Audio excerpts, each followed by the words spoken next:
好好啊，多謝你啊！我好耐冇呢個接麥嘅，其實係啦，我係 Evan，咁我係 communication 嗰邊嘅同事啦，咁我亦都係我做阿和都 OK 嘅，係啦，咁其實今日呢個環節咧，我哋都好榮幸嘅，邀請咗兩位嘅病友嚟到分享。咁其實咧，呢兩位病友可能簡單講多少少，其實咧，其實都知而家香港頭號嘅疾病、致命嘅疾病係啲咩病啦？cancer。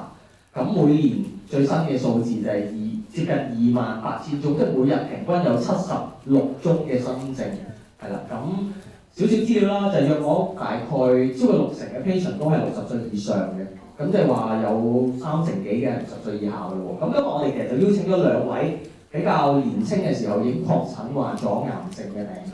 咁呢兩位病友，一位 Tony，佢當時30幾歲患 cancer 啦，當時係細女啱啱出世。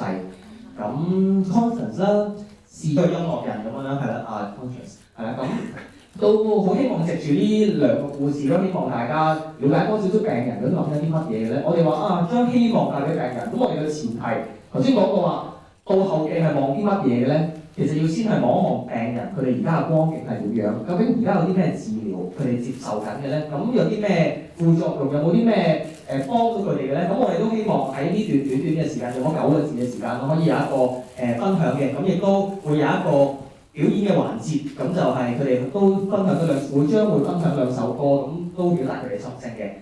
好，咁我而家就上翻個主持人上身咁樣，好似做翻以前嘅角色咁咯，係啦。咁不如我都先同Constance 傾下先啦，係啦。咁其實都知道當時嘅你就患咗一個比較罕見嘅癌症，係一個軟組織嘅癌症，係啦。可唔可以同大家講下當時係咩時間發現呢個病，同埋即係當時嗰刻係咪好大嘅打擊咧？其實都幾年輕喎，當時你。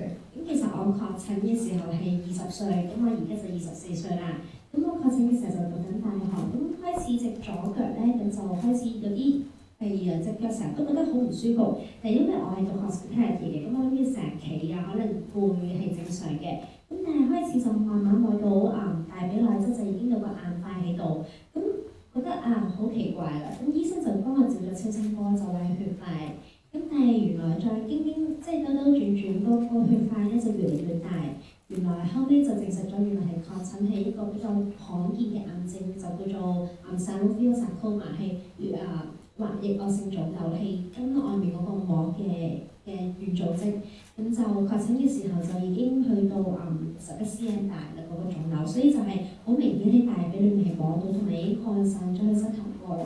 咁而家咧就24歲啦，咁我其實今次係第3次病啦，係啦，咁即係我總共就4年裏面3次病，就每一年都有確診嘅。當時其實你喺瑞士讀緊大學啦，咁即將準備讀完書就會喺呢個行業度發展啦。咁但係嗰刻突然之間 cancer 嗰刻個心情係咪都好大嘅打擊？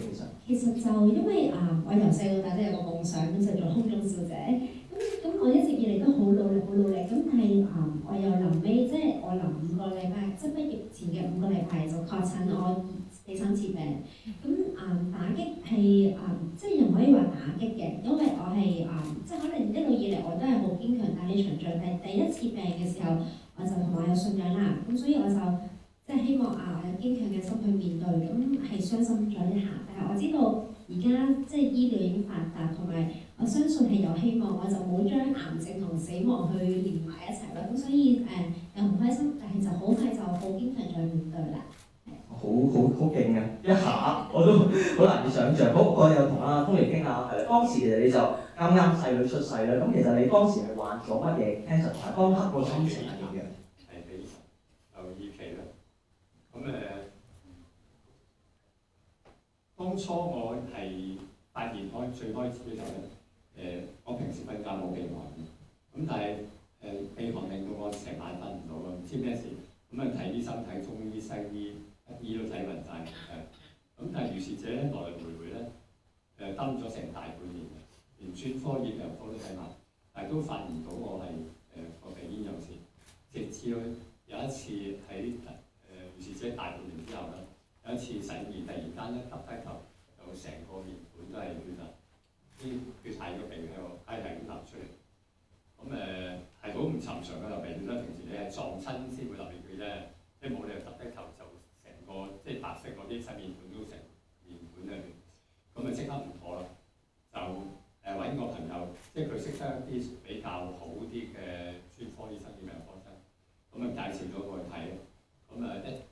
醫生一見我就話：有啲唔妥喎，我抽咗症。抽完之後，我問個醫生點啊？抽完個結果又唔知，不過跟住佢耷低頭。喺佢耷低頭嗰下咧，咁我又耷低頭，即係個心又沉晒，因為我見到佢個回應咧，都知道唔係好嘢。咁就等啦，冇辦法咧，佢又冇咁快知，咁等2日，咁翻去睇結果，咁結果真係鼻咽癌。你當時係家庭支柱喎，細女啱出世喎。係啊係。同屋企人講係咪都係好困難其實？我就同 Conson 一樣，我唔會將嗰個病同死亡掛鈎。即係我第一時間識到就係我有病咧，我會第一時間就去揾當時最好嘅醫生或者醫院去醫。咁呢個係我要做嘅嘢啦。因為擔心係冇用嘅，擔心唔會醫好個病。咁當時我問，因為我都有好多醫護界朋友啦，我問過當時我 case 咧，如果鼻咽癌喺香港咧，其實嗰個專科醫生都話你想去邊度醫，你去私家嘅浸會。如果政府嘅話咧，咁你揀，你自己揀。咁我問咗啲朋友，咁佢話我哋鼻咽嘅話咧，應該全香港醫鼻咽最多嘅醫院就係 QE 啦。於是乎我就揾人寫信咗去 QE 做醫，咁用最快8期嘅時間去醫。之後接受咗啲咩治療？我就做咗個30幾次嘅電療啦。咁正常鼻咽癌一定要電療。咁而家就興化療一齊，但係我嗰陣時就冇呢樣嘢。但係我做完咗30幾啲電療之後咧，喺過2年之後咧，醫生同我再檢查咧，佢發覺原來個腫瘤仲喺度。咁後尾佢同我做咗一種後尾我問過人都冇乜人用呢個治療方法，佢叫做 high dose ray afterloading treatment， 我唔知大家聽過冇？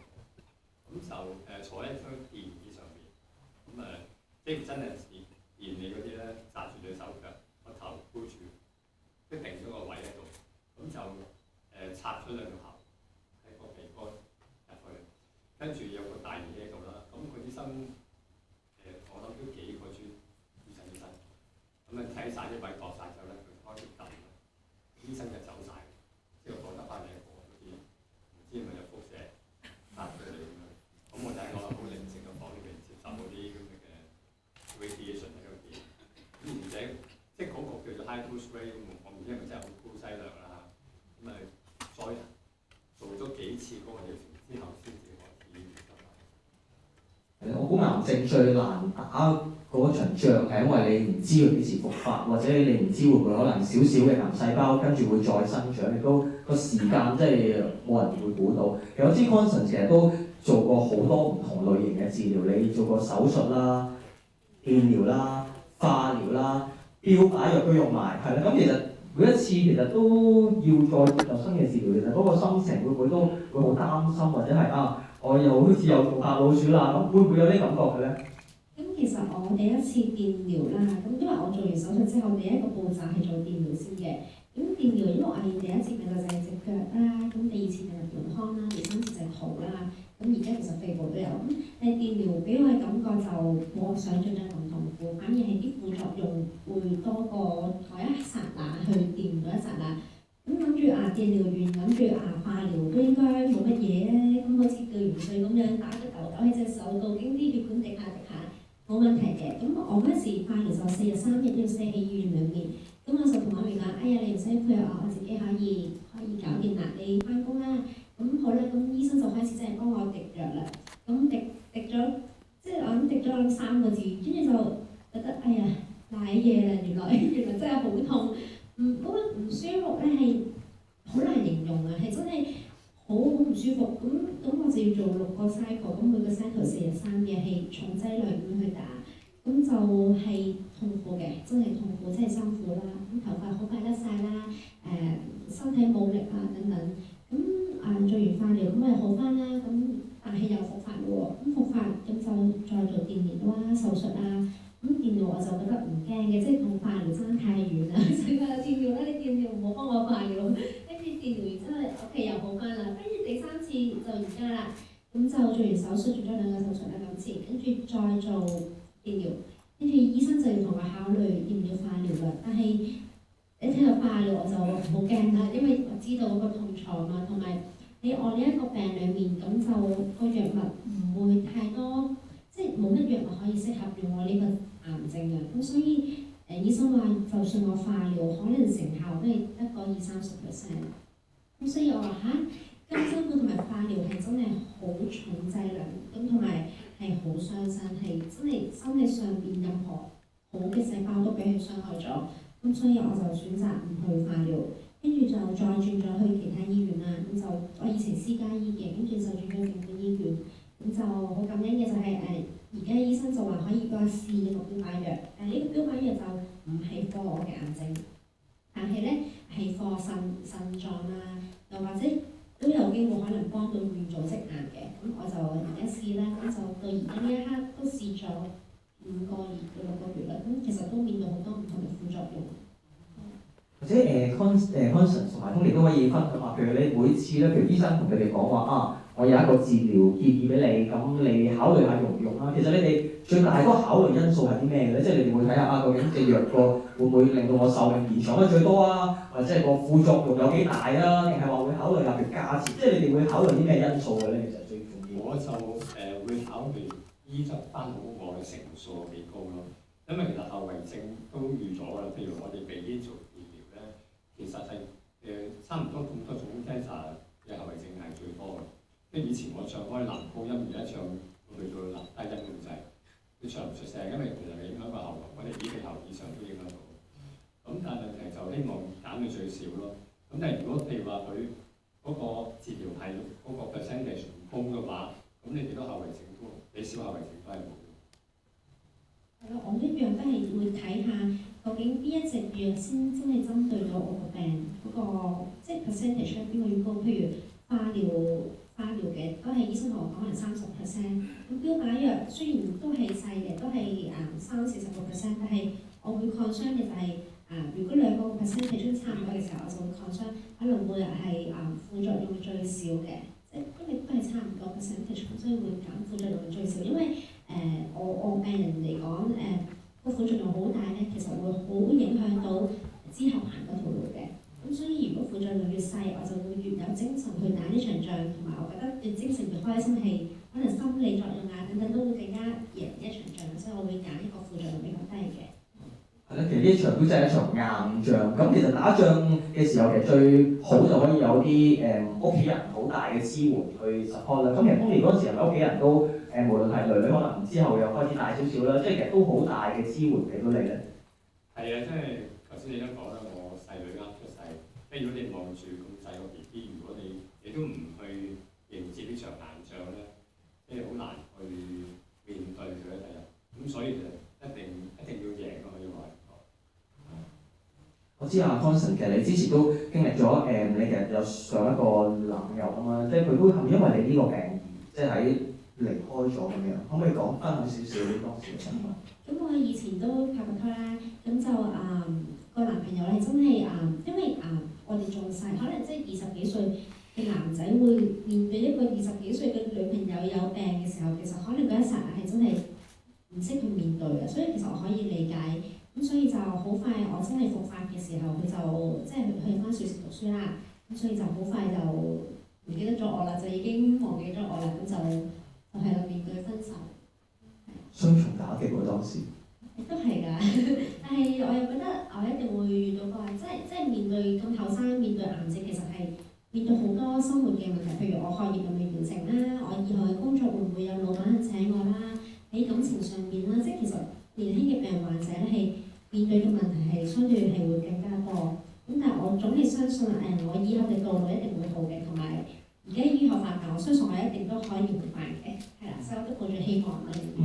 都好啊！啱你都提過就係希望。其實我哋今日個主題都希望話想將希望我哋希望將希望帶俾 patient 咁樣啦。咁其實咁希望對於你哋嚟講，其實你哋覺得咩為之希望咧？或者點樣先至可以真係讓到你真係有呢一份希望咧？我頭先都提過，就係其實之前我都有參加嗰場比賽，我都唱過。咁後尾有事之後咧，把聲係差咗好多啊，唱歌比較真係好困難。咁但係慢慢開始 recover， 再拎翻起個吉他，我都希望將音樂咧帶到俾一啲patient 啊，有個希望。我相信音樂係可以帶到好多正能量俾人。咁於是乎後尾我同Alan 啦。聯埋一齊，去揾多啲有個願景嘅朋友，將音樂咧變為一個正能量去發放俾大家。因為其實音樂係 universal language，無論你係咩文都好啦，你聽到一啲音樂如果好嘅話，或者係一啲能量係好嘅話咧，你都有感受，我相信係咁你講啦。咁希望對於我嚟講係好多嘅，即係我覺得生命其實係好美好啦。總之我嚟到活在嘅時候咧，可以好多有愛喺度，所以正如我哋都有個共同目標，都係希望將呢啲愛去帶俾其他 patient 又好，又或者帶俾其他人又好。咁所以我都喺社交網絡上面都可能會打啲文章，希望可以鼓勵更加多嘅人去將個希望帶出。因為呢個希望除咗藥物嘅希望之後，其實病人裏面心靈上可能好多嘅病人都會係面對好多即係憂傷嘅時候，但係我哋好希望就係可以將其他人憂傷嘅嗰一個放低，咁就可以有個希望去接受以後嘅治療咯。我開頭咧，我開始唱翻歌，我都有啲擔心，因為把聲其實真係同以前差咗好多。咁後尾其實我一路都有同其他嘅病友組織去做伴唱，曾經試過同一個嘅病友組織佢係喉癌啊。新星會，佢哋其實成班人佢哋喉癌，你知道咧，其實佢講唔到嘢㗎，已經係差唔多講唔到嘢。佢需要個輔助器去擺喉嚨嗰度先可以發到聲。其實佢講嘢你都唔聽清楚佢講乜嘢，何況係唱歌。但係當如果我伴奏佢哋喺度合唱，成班人合唱時間咧，其實你聽到佢個時候係用個心唱出嚟，即係你唔會介意佢哋把聲或者個聲音唱得好唔好，其實佢哋發自內心咯。咁其實我好相信音樂可以帶俾人啲能量。咁我希望陣間我哋嘅歌都可以帶到一啲聲音俾大家聽咯。因為我哋揀嘅歌都係好有鼓勵性嘅歌。我都想問多少少，其實因為我哋譬如聖多記都係一間科研製藥嘅公司咧，其實我哋都即係近年其實都會好主打，都希望我哋可以以病人為中心，可以以病人為本去做我哋公司嘅大方向。其實你哋喺你嘅角度，其實你覺得一間製藥公司佢做到啲乜嘢，就代表佢真係一個以病人為本嘅一間公司咧？你可唔可以分享少少？我覺得最緊要就係你譬如你哋嘅藥廠起碼嗰啲藥你哋係經過一啲嘅數據啦、證明到啦、實驗啦，知道出嚟嘅時候俾一啲 patient 佢哋嘅成功率有幾多咯？因為頭先你問我如果我接受一個藥嘅治療，我考慮乜嘢？我就考慮成功率。譬如如果我成功率唔高嘅話，我做乜去試呢樣咧？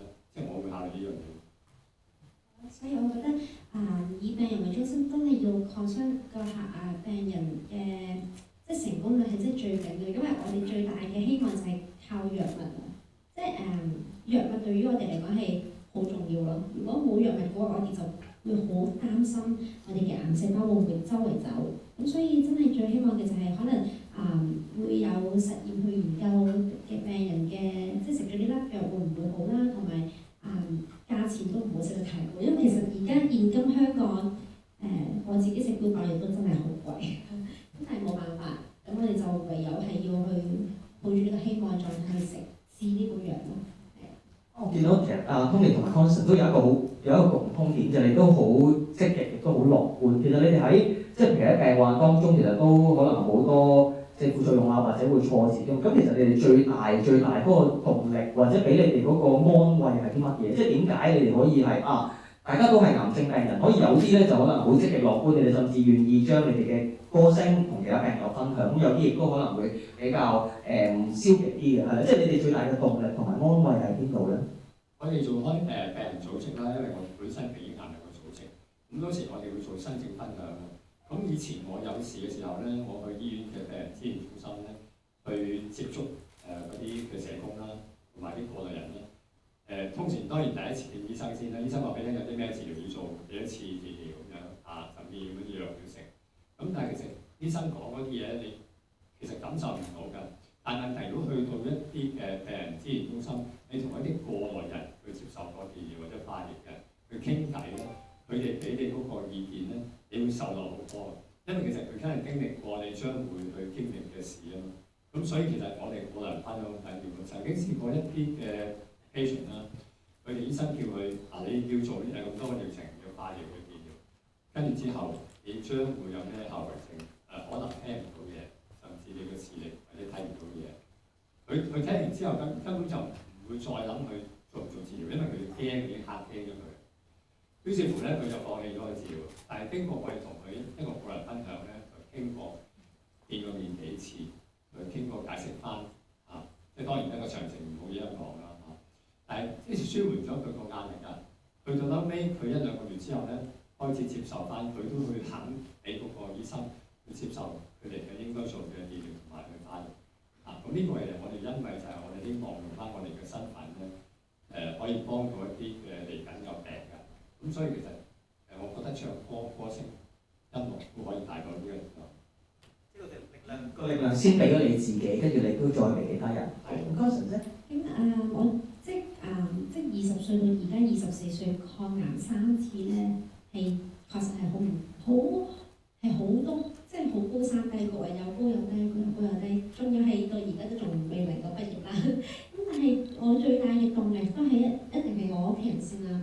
因為我相信作為女嘅，因為我係屋企嘅獨女，咁所以我一定係要更加努力去打呢場仗，唔可以令到我屋企人太擔心。因為我相信我屋企人個心係痛過比我身體上嘅痛，咁所以就由一開始到而家，我就係好努力去積極咁面對我嘅癌症，同埋當我第一個手術，第2個手術做完好大嘅手術，我係唔能夠坐喺度即係淨係長期瞓喺度。咁加上啦，即係自己隻腳原來係已經好重啦，我完全冇可能喐到，咁要慢慢行轉身嗰個動作已經係好困難，仲要學坐低。跟住到我真係學到坐低嘅時候，我覺得哇，心裏面好感動。原來以前我一直擁有好健康嘅雙腿、好健康嘅身體，我唔會覺得係一件好理所當然，即係覺得係理所當然。但係原來後尾我先意識到，原來唔係理所當然嘅喎。所以原來我哋生命上面有好多嘢係好需要珍惜啦，包括我哋身體每一個部分都係好健康、好健全，係要值得好感恩。咁所以我就開始慢慢將啲正能量，即係覺得一條路其實即係生命係好美好，我要更加珍惜。雖然我而家隻腳可能唔方便啊，等等，但其實我一樣係可以活著，我一樣可以感受到呢個世界。所以我覺得我要去積極面對呢個病，我而係要處於一個好有希望嘅狀態，我一定會康復嘅。咁同時間我屋企人啦等等，咁我就會係好即係要同你講堅持就係勝利咯，係啊。好，咁你哋嚟緊會同我哋分享你歌聲之前啦，都想最後問多樣嘢。其實你哋仲有冇啲咩？因為頭先提過都可能，即係癌症病人都好重要，就係要活在當下啦，亦都要即係珍惜而家每一日咁啦。其實你哋初步上有冇諗過我自己仲有冇啲咩夢想啊，或者一啲理想係好想去做到咁樣㗎？其實夢想理想好多㗎，你睇下你問我邊樣？你覺得最重要嗰樣？我哋組咗啲隊樂隊咧，我們都是同樂人啦。其實樂係快樂嘅樂，亦都係音樂嘅樂。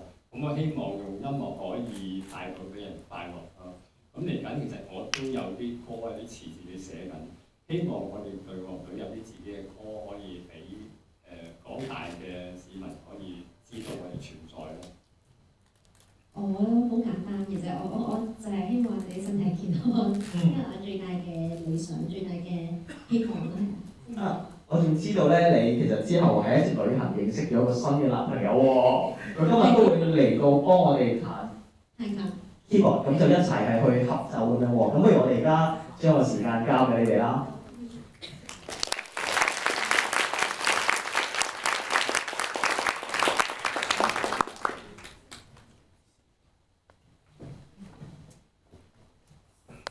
我哋第一首歌咧係唱《問我》嘅。係啊，我哋唱一問我其實頭先我都講啦，我哋唱嗰啲歌，你揀啲歌係比較正能量多啲嘅。咁其實問我係一首都幾經典，我唔知阿和你嗰年代有冇聽過？我聽過嘅，其實我係一把年紀去講啫嘛，我做爸爸㗎。其實雖然頭先我聽阿 Conson 講係做一個女兒嘅心聲，其實我自己都好大，即係好感觸。其實係啊。係啊，咁其實佢哋嘅歌詞話即係無論對錯都要能成就結果啦嚇。無論你盡幾多風波，都仍然講一聲我係我。咁希望大家感受我哋嘅歌詞啦嚇。我哋未必係最 perfect，唔係好專業，但係我哋希望我哋嘅用心去唱，可以俾大家感受到咧。大家俾啲掌聲。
其實一生唔需要係清楚，我哋求能夠一日要說清楚，而令我一生去到終結。無論你唱幾多分歌，我都仍然能夠去講一聲我